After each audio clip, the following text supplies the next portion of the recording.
Bom dia, boa tarde, boa noite. Sejam todos muito bem-vindos ao canal Regras de Origem em Pauta. Por favor, se vocês ainda não se inscreveram, se inscrevam, curtam os vídeos, deixem comentários. Enfim, quanto mais nós conversarmos, mais nós construímos conhecimento. Muito bem, estamos falando então nesse bloco de acumulação de origem, né? Retomando o que nós vimos no último vídeo, eu vou compartilhar novamente a minha tela. Nós temos aqui a acumulação de materiais, no sentido de ter materiais originários, e aí eu dei como exemplo a importação de laranjas dos sócios do Mercosul para produzir no Brasil suco de laranja, que seria então exportado para o Mercosul. Muito bem. A segunda modalidade de acumulação, a acumulação de processos, né, que existem em alguns acordos, não em todos. A acumulação mais comumente utilizada é a acumulação de materiais originários. Então, nesse caso de acumulação de processos, como o material não é originário, eu vou contabilizar como se fosse feito, como se fosse realizado no país de exportação, no nosso exemplo, no Brasil, o processo produtivo realizado no material não originário, no nosso exemplo, a lavagem no tecido de algodão, tá? Eu vou contabilizar como se fosse realizado no Brasil para efeitos de averiguar se eu cumpro a regra do meu produto final. No nosso exemplo, da roupa de algodão que será exportada pelo Brasil para o sócio do Mercosul. Ótimo. E aí nós chegamos ao terceiro e último caso, a acumulação estendida. Então vamos lá.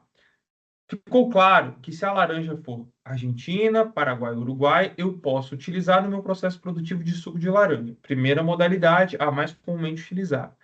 Agora, e se a laranja for da China, eu posso utilizar? Não, não posso. Não posso utilizar laranjas chinesas para produzir suco de laranja no Mercosul, para efeitos de acumulação. Obviamente, se eu cumprir a regra de origem do suco de laranja, isso é possível, mas para efeitos de acumulação. Eu posso utilizar da Colômbia? Posso. O Mercosul permite. Ou seja, e é isso que eu quero marcar para vocês, para que vocês tenham isso presente para qualquer outro acordo comercial que o Brasil seja parte, tá bom? Que é o seguinte: nós estamos falando em utilizar materiais de terceiros países que não compõem o acordo. Qual é o acordo que nós estamos trabalhando? O acordo que nós estamos trabalhando é o Mercosul.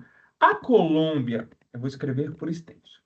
A Colômbia é parte do Mercosul? Não, não é. Mas o Mercosul permite que um terceiro envie, forneça materiais e que esses materiais sejam considerados originários do bloco.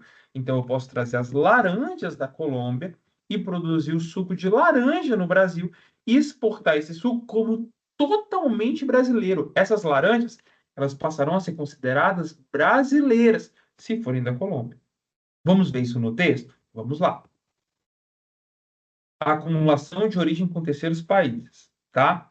Para o cumprimento dos requisitos de origem, os materiais que recebam o tratamento de originários, conforme o artigo 7º, materiais importados de terceiros países e que se incorporem a um determinado produto em estado parte, consideram-se originários do referido estado parte. Ou seja, eu vou considerar a laranja colombiana como parte do Brasil, como produzida em território nacional no meu processamento.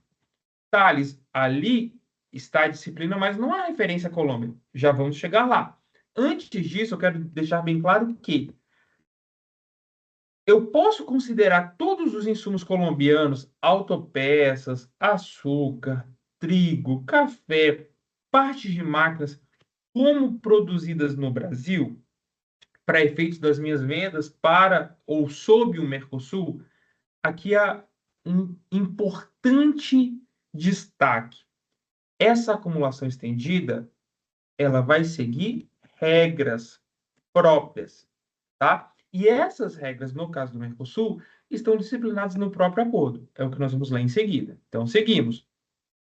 Vejam. Adicionalmente, consideram-se originários do Mercosul os materiais originários da Bolívia, Peru, Colômbia, tá? Bolívia, Peru, Comunidade Andina, exemplo, Equador, e Colômbia. Quando? E aqui nós temos uma série de regras que devem ser adotadas. Cumpra o regime de origem, tem um requisito definitivo, nível de preferência de 100%, sem cotas, sem limites quantitativos, e não estejam submetidos a requisitos diferentes. Então, se esses critérios forem alcançados, as laranjas colombianas poderão ser utilizadas pelo Brasil como se brasileiras fossem. Muito bem. Thales, entendi. Eu tenho que observar as regras que estão no artigo 12 do regime de origem do Mercosul. Eu já mostrei no vídeo anterior como chegar até o regime. Sim, é isso. Vamos observar as regras próprias que se aplicam à acumulação. Muito bem, Thales, está claro. Contudo, Thales, eu ouvi falar, não conheço bem, mas ouvi falar sobre a PTC, a Política Tarifária Comum. O que é isso? A Política Tarifária Comum, ela expande o conceito da acumulação estendida. Então, basicamente, como uma tentativa didática, porque há algumas pequenas exceções, mas basicamente muito mais. Que veja, vocês estão sendo preparados para lerem os textos e entenderem como adaptar os seus negócios a essa realidade, tá? Então, muito mais do que as especificidades que nós vamos trabalhar no seu devido tempo, eu quero que vocês entendam a ideia, o conceito, tá bom? Eu quero preparar vocês para essa inteligência comercial em regras de origem. Vamos lá. Política tarifária comum. Basicamente, se nós tivermos produtos com TEC zero, ou seja, tarifa externa comum zero, tá? Aplicada, TEC zero, ou produtos com 100% de preferência e mesmas regras de origem, simples, apenas essas duas condições, ou uma ou outra, esse produto ele pode ser acumulado no Mercosul. Thales, não entendi. Vamos lá? O Mercosul tem acordo com o Egito. Muito bem. Egito é um grande produtor e fornecedor mundial de algodão. Tanto que o algodão egípcio é notadamente um produto de extrema qualidade. Muito bem. A TEC para o algodão é zero? Não, não é. Ou seja, eu tenho uma tarifa aplicada para extrazona, né? Uma tarifa superior a 0% aplicada para extrazona para o algodão. Ótimo. Muito bem. Como eu disse, nós temos acordo com o Egito. Ótimo. Quando o algodão com o Egito tiver alcançado 100% de preferência, caso tenha sido negociado, quando o algodão tiver alcançado 100% de preferência, ou seja, quando o algodão tiver cumprido a cesta de desgravação, e nós falaremos disto, de desgravação, em um outro bloco, tá? Mas quando tiver alcançado a cesta de desgravação, ou seja, tiver uma preferência de 100%, já que as regras de origem são as mesmas para todos os sócios do Mercosul, esse algodão egípcio poderá ser utilizado na produção do Mercosul. Como assim, Thales? Simples. Eu trago o algodão do Egito e processo no Brasil para exportar para a Argentina a roupa de algodão. Esse algodão será considerado brasileiro. Eu vou pintar de verde. Muito bem, Thales. Mas ele vai. Todos os produtos do Egito, já que a gente tem acordo com o Egito, vão ser considerados brasileiros, se processados no país? Sim, desde que alcancem 100%. E que as regras sejam as mesmas. Como as regras do Mercosul com o Egito são as mesmas, ou seja, as regras, em princípio, tá? Porque há especificidades, mas em princípio, como as regras do Egito com Uruguai, Paraguai, Brasil e Argentina são as mesmas, então nós poderíamos acumular esses materiais. Em princípio, porque há percentuais distintos, enfim, essa é uma discussão que teremos, mas eu quero que vocês, repito, entendam um conceito. Se as regras forem as mesmas, se você tiver uma desgravação total, você pode acumular livremente no Mercosul. Se até que for zero, você pode acumular livremente no Mercosul. Thales, eu não tenho acordo, nós não temos acordo com a China, não temos. No caso dos produtos, exemplo, partes de máquinas com TEC 0, mesmo sendo chinês, eu posso acumular? Pode. Você entendeu o conceito. Exatamente. TEC 0 acumula livremente, desgravação de 100% e mesmas regras de origem aplicadas, e aí nós temos que observar o acordo em específico para saber se as regras são idênticas ou não, pode acumular livremente no Mercosul. Muito bem. Isso se dá para qualquer acordo, Thales? Não. Essa é uma realidade mercosulina. Sob, caso vocês queiram estudar mais sobre o tema, sob a política, vou colocar por extenso, política tarifária comum, PTC.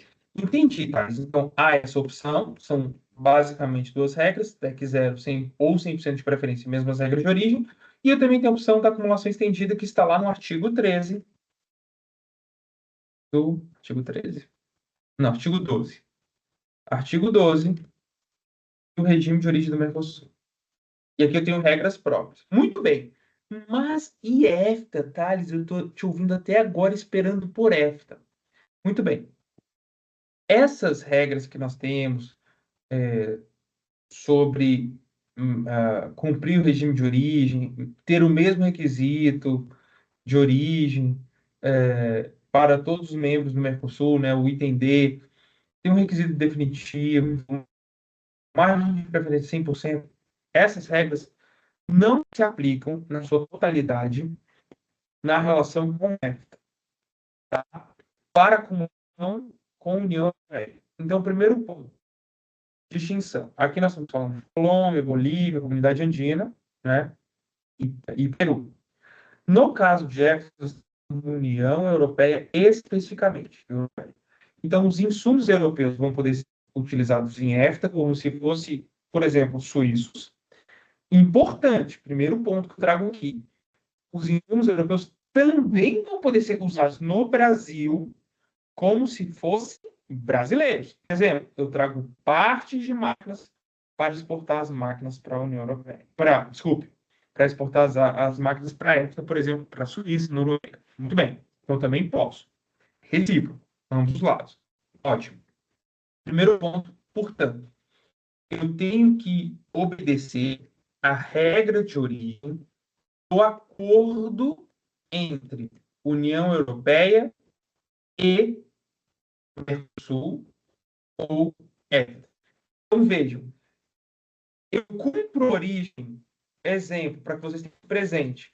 Eu vou exportar, para facilitar, tá?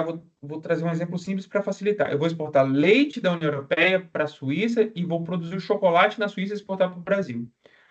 Eu só posso utilizar o leite europeu se ele for originário na relação União Europeia-EFTA. Thales, mas não importa qual é a regra entre Brasil e União Europeia? Não. Assim como para eu acumular com a União Europeia, não importa a regra que eu tenha entre Brasil e União Europeia, Mercosul e União Europeia no caso concreto, e EFTA União Europeia. Não importa. Então, se for originado naquela relação, eu já posso acumular. Perfeito, Thales, entendi. Muito bem. Então, eu vou trazer o leite europeu que cumpriu a regra na relação União Europeia-EFTA e vou processar o chocolate na Suíça. Muito bem, Thales, aqui está claríssimo. Mas eu posso trazer o leite europeu e exportar, por exemplo, o leite em embalagens de 1 litro. Por exemplo, eu posso simplesmente trazer o leite em grandes quantidades e embalá-lo, e esse produto vai ser considerado suíço? Não pode. E aqui vem um detalhe muito importante que eu quero destacar para vocês na relação com a EFTA, para efeito de acumulação estendida. Todos os produtos, eles têm regras específicas para acumular. Então, por exemplo, capítulo 04. Eu tenho uma regra de saldo de posição tarifária e valor adicionado. Thales, não entendi. Simples. Eu vou trazer o leite europeu, que é europeu para efeitos do acordo entre Europa e EFTA. Vou levar este leite para a EFTA para fazer o chocolate, correto? nessa relação. Muito bem. Esse chocolate, ele só vai ser considerado originário se eu tiver a regra de salto e valor do leite para o chocolate. E o leite em embalagens de 1 litro também. Só se eu puder comprovar que eu cumpri o salto de subposição e valor. Thales, mas essa é a regra que vai se aplicar na relação da EFTA, né? Por exemplo, Suíça, com o Brasil? Não. Quando a Suíça, por exemplo, exportar o leite para o Brasil, eu vou destacar aqui para vocês. Então, quando a Suíça exportar o leite de lá para o Brasil, leite em embalagem de litro, esse leite tem que cumprir a sua própria regra, o seu próprio requisito. O leite, perfeito? Mas o que nós estamos falando é o seguinte, não é essa relação, tem que cumprir o seu próprio requisito. Se não cumprir, já não é originário. O ponto é, na relação anterior, para esse leite ser considerado originário da União Europeia, além de cumprir o acordo entre eles, esse leite também terá que cumprir uma regra própria. Se cumprir, esse leite passa a ser considerado suíço, na composição do chocolate, por exemplo, e aí ele também, o chocolate, terá que cumprir o seu respectivo réu. Ou seja, nós temos aqui, para concluirmos o nosso vídeo, uma dupla fatoração. Primeiro, o insumo acumulado cumpre a regra da acumulação estendida, e, vejam, cada produto tem a regra, tem a sua própria regra, essas regras são distintas, tá? Cumpriu, posso acumular. Não cumpriu, bom, cumpriu, sim, acumula. Não, não acumula. Independente, acumulou ou não acumulou, esse produto final, exemplo, chocolate, terá que cumprir o seu respectivo réu. Cumpriu. Vamos lá. Vamos continuar. O chocolate cumpriu? Sim. Originário. Originário. Não. Não. Originário. Ou seja, não tem acesso à preferência. Entendeu, pessoal? Por isso que são dois fatores. O primeiro, para saber se acumula, e aí você vai usar a regra própria do apêndice de acumulação estendida. E depois, acumulando ou não, você vai averiguar o requisito. Como nós averiguamos em todos os outros acordos que o Brasil é parte. Tá bem, pessoal? Eu espero que vocês tenham gostado, espero que tenha sido esclarecedor. Sigo aqui à disposição, caso tenham dúvidas, comentários, mais que bem-vindos. Nos vemos no próximo vídeo. Até lá!